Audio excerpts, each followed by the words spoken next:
Hi, I'm Vicki Hoth. Let's take a look at a couple of methods in doing edge-to-edge quilting with your HQ Pro Stitcher. The first method that I'd like to show you is done with one of the designs that comes with the Pro Stitcher. This is called the curly arcs. The second method, and we'll walk through that in a minute on how to do that one. And this quilt is called Feather and Flower by Ann Bright. And a couple of things I want to talk to you before we really get to the machine is this. I like to run off my quilt on the top. You can see how that has run off the top and off the sides. And then if it ends up that it doesn't go exactly at the bottom, then I can run it off a little on the bottom or crop it, and all four sides will look exactly the same. Okay? The other method, or the other tip, is, and we'll bring this right up here to the back. This is a huge quilt that I've edge-to-edge quilted. This is the bottom edge. And do you see this design here? It's been cropped because I ran out of top fabric. I still had some pattern left, but I ran out of the top fabric, and so I used my crop on my HQ Pro Stitcher so that I could crop that off and finish off my quilt. Okay, our first edge-to-edge quilting today, we're going to do the curly arcs. And that comes in the Quilt CAD folder in continuous line. The thing that I want to do is decide with that, do I want it to run off the edge or do I want it to go right to the corner? And if I want it to go right to the corner, I have a little tool here. It's just a 1/4 inch grid that I cut into. This is a 4-inch square, and I will take this grid and place it on the corner. And if I want this to run a 1/4 inch in, then I'll place my needle there, and that will be my positioning point. If I want it to run a 1/4 inch out, I can place that out and place my needle on the edge, and that'll be my positioning. So anytime you're doing blocks and you want to get the correct positioning, a 1/4 inch, a 1/2 inch, or even finding the center, you can use this or make yourself a larger one. The other tool that I want to use today is my painter's tape. And we'll show you how to use that a little later as we advance the quilt for positioning. Okay, I've loaded my quilt. It's all squared up on my frame, and I'm ready to go. I've chosen my pattern, and I've chosen curly arcs. And on the top of the screen, you can always see the file name, and you can also see the width and the height of one pass or one repeat of this block. You can see my crosshairs, and as I move, I can see my crosshairs move, and so I know that my machine has the motors engaged. I'm ready now to go to the quilt mode. And in the quilt mode, what I like to do is I like to go to resize, and I like to resize one height and one width so that I kind of have that measurement as I go into repeat. And I like this one. I think I want to make it about 8 inches in height, and so I'm going to type in 8 inches, and I want to I'm going to actually enable the motor so it doesn't change because I want 8 inches, and I'm going to hit the keep aspect ratio height. This is the only one I'm working with because when I hit that keep aspect ratio, it will resize my width proportionate to my height. So we'll go ahead and touch that. And now you'll see up at the top I have a new height and width, 8.85 and 8.0. That's my new measurement. Now as I go, push the done button. Now I'm ready to go to the repeat function. And I like to go to skew to fit. I want to make it fit my quilt. I'm in the skew to fit screen, and you can see that my height is 8 inches, but I don't have a width of the quilt. So I need to find the width of my quilt. So what I'll do is disable my motors. I will move the machine over to the left and then run it to the right, and that will give me that measurement of the width of my quilt.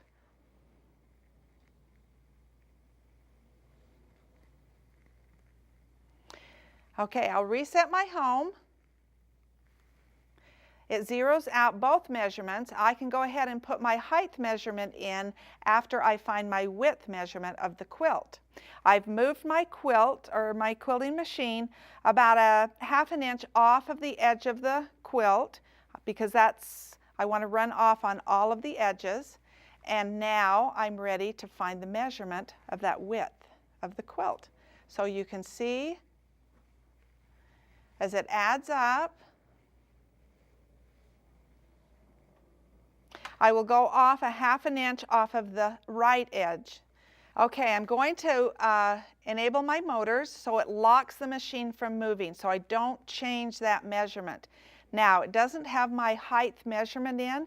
I need to go ahead and type that in, and that was 8 inches. Now I have a width that if I were to do one pass, it would be 8 inches in height and 42.16 in width. So that's my width measurement of the quilt. Now I need to decide how many repeats I want to put into one pass across. Well, if I look at the 42, that's my width of the whole quilt. If I look up here, 8.85 is the width of one pass, or one repeat. So if I take one repeat, and let's kind of round it off and say 9. How many times will 9 go into 42? 3, 4, I think probably 4. So I'll start with, we'll delete one of those. We'll start with 4 and fit to area. So I look at that and I think, well, maybe that's stretched out a little bit too much. I can change that and I can put in 5.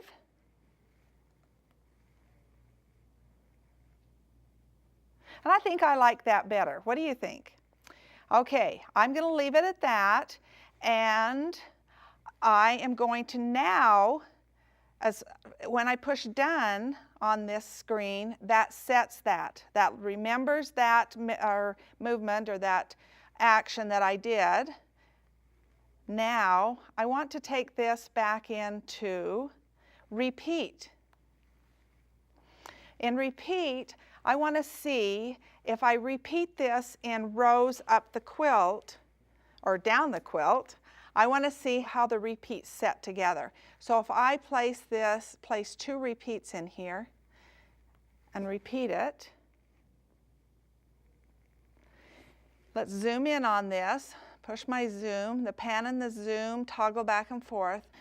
Okay, you can see that the spacing between these 2 rows is not correct.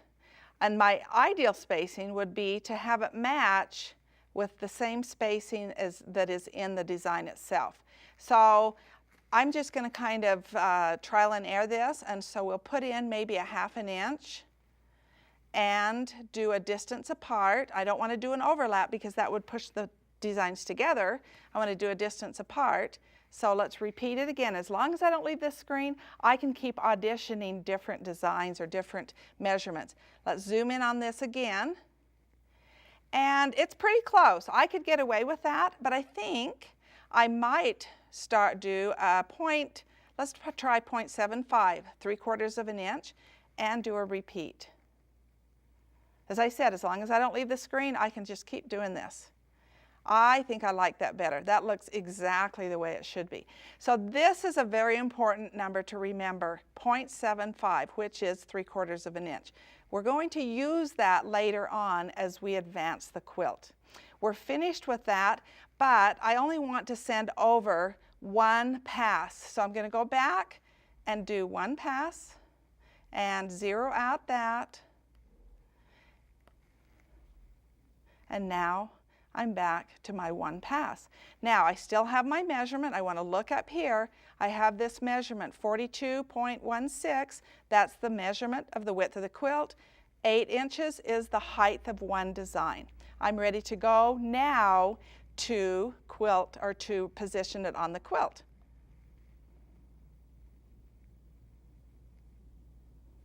Go back, and now we're still in our quilt mode because this is the one that's highlighted, and I want to use the positioning pattern, reposition pattern, going into that one. Okay, so I want my crosshairs to be in this corner, and if I reset home, it will move my crosshairs to the home position. Now on this one, the home position is the start point. Not every design is the start point as the home position. So you need to be careful with that, but for this one it is. It worked out fine. Now I'm going to move my machine, and let's zoom in on this a little bit so we can see it. And I want those crosshairs to be in that top left corner. And I like that. Now I'm going to press the drag from here. So what that has done is it says I'm going to take that corner and I'm going to drag from there and place it over in that top left corner. So now I'm ready to move this, and I'm not looking at the screen, it doesn't matter. I am going to look at my fabric. I'm going to take my hopping foot and I want to place it a 1/2 inch. Let's use our grid so that we can, I want to place it probably about a 1/2 inch up and a 1/2 inch to the left. There's my needle right where it should be. And then I want to move the pattern to that point. So I'll push move pattern. And now you see the crosshairs are now at the top left corner. My needle is at the top left corner, and that's where the pattern's going to be. So everything lines up. It's kind of just merging it all together. And now it's time to start quilting. So we'll push done. We'll go to run quilt and to start quilting. Now my last screen comes up here, and it gives me some options. I have tie off, and I want both of those checked. I could uncheck them, but I want them both checked. I have pull up. This means that it's going to pull up my bobbin thread. And I have my last chance to change my settings if I want to. So as I look at this, I have my stitches per inch at 15. I don't want to do 15 stitches per inch on an edge-to-edge quilt, so I will change those to, let's do 10 with this. And I have my machine speed at 90, and that's a pretty fast speed. So to start out, I want to put it maybe at 50 so that I can speed it up as I go, but I want to just start maybe a little slower.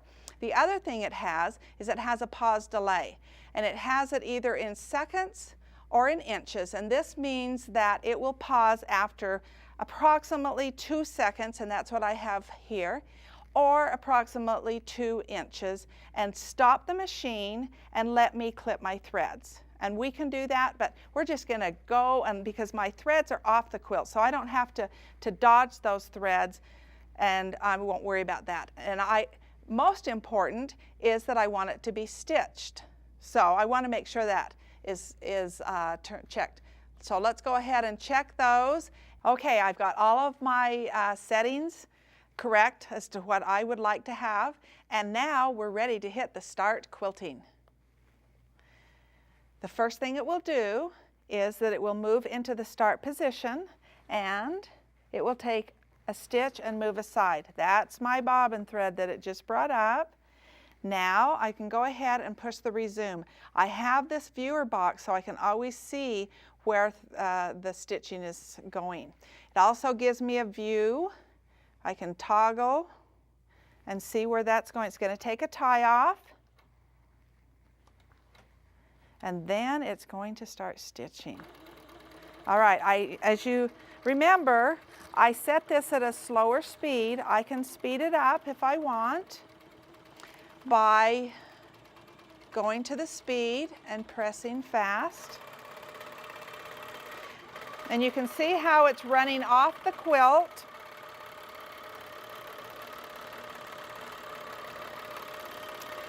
If I want to, I can change some of my settings as it's quilting. I can change my speed, which I changed up to 100. I can change my stitches per inch if I want to shorten them or lengthen them. I can change my pause delay, which I don't need to because I've already started stitching. I can change my tie-offs or uncheck my end tie-off if I don't want it to finish, do an end tie-off. I can even change the distance of the tie-off. And I can go back to my pan and zoom. So if I wanted to zoom in on that, or if I wanted to pan this across. The crosshairs represent my needle, and so you can see as it's stitching along, right along the pattern. We'll finish stitching this one out, and then we'll be ready to advance and stitch out our next pass. Okay, it did my tie off, and now I'm ready to disable the motors and clip my threads. It stitched off the top of the quilt, and it stitched off a little off of the edge and off the right, or the right and the left. So as I finish this quilt, it'll be consistent all the way around the edges. Now I'm ready to go to the left side of my quilt again and do the magic of advancing the quilt. Okay, finished quilting. I'm now over to the left side of my quilt, and when it finished, it goes into this menu, which is the library menu, but we're going back to the quilt menu to run quilt. Now, we're going to nudge. And in the nudge menu, I can take this design and I can nudge it down the quilt as much as I want. So if I took the design and nudged it down the height of the quilt, it would nudge it down and I could stitch it again. But you remember that magic number that we worked with, 0.75? We need to add that space between these two designs.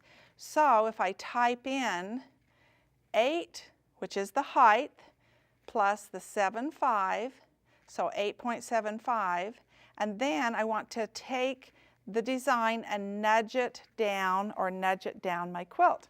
So if I push nudge forward, see the crosshairs now at the top. Now if I were to pan this across and look at that, as we look at the quilt, that's where that would start. And I have an issue. I can't quilt it unless I advance. But I do know my positioning point for my next pass. So before I advance, I'm going to take my trusty painter's tape. I'm going to put a piece right underneath my hopping foot, right where that crosshair was. We'll look at that crosshair and place it right there. Bring my hopping foot over looking at my screen. Okay, now I'm going to do a full stitch. And with the HQ16, I will have to do it on